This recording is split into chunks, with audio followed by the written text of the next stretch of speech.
Here's some lovely natural areas that insects and bugs would live.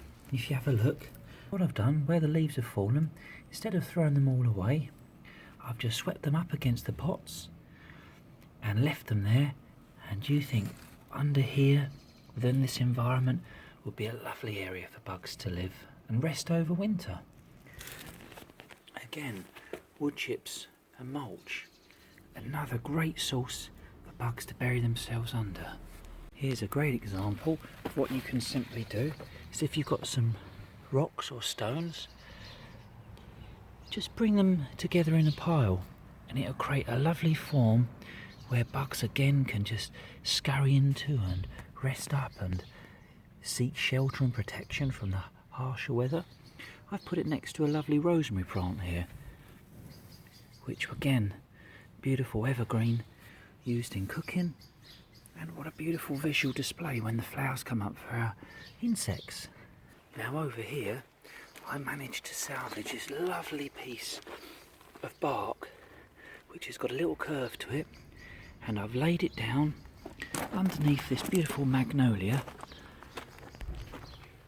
and it creates again another little shelter, hidey area for our insects and bugs to scurry and rest under.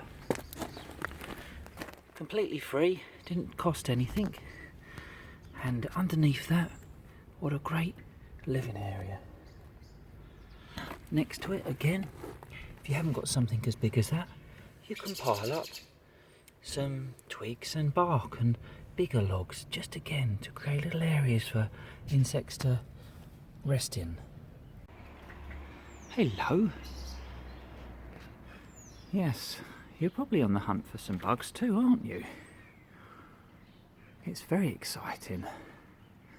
These are my friends that I've helped through the winter. They're just watching me, having a little look and hoping that I unveil some bugs for them to enjoy. Let's see how close we can get.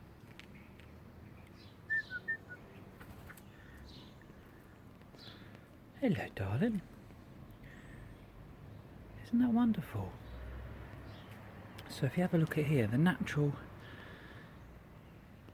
ability of a blackbird here will be looking underneath all that rummage, that wood chips and fallen leaves, to find bugs. So as you can see, they know where to look. Isn't that incredible to see?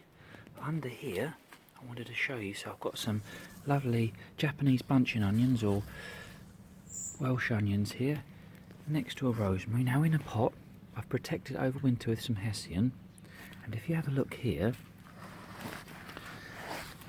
under here, do you see some of the creepers and the bugs? I've just built up some more rocks for them to crawl under. I'll pop that back so I don't disturb them. And what you have the warmth of the hessian just sitting on that area to create a lovely, lovely area for them to live. Look at this. I'm going to see if I can just feed this blackbird. If I put some mealworms here, here's the blackbird. Look at that, isn't that incredible? Look how close. There we go. There we go.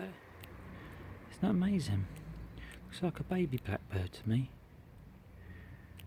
Beautiful colourings, and with my whistles and sort of regular pattern, this blackbird has got very comfortable with me. Obviously towards the end of winter I want to encourage them to look for their own food, but during these winter periods it's very important to help them.